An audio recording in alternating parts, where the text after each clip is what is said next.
буквально за часик. А вообще думал, болото болотом.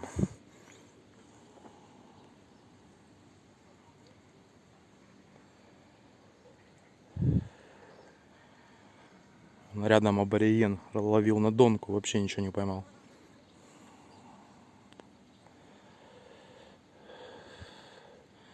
Достойных экземпляров мало, но зато интересно.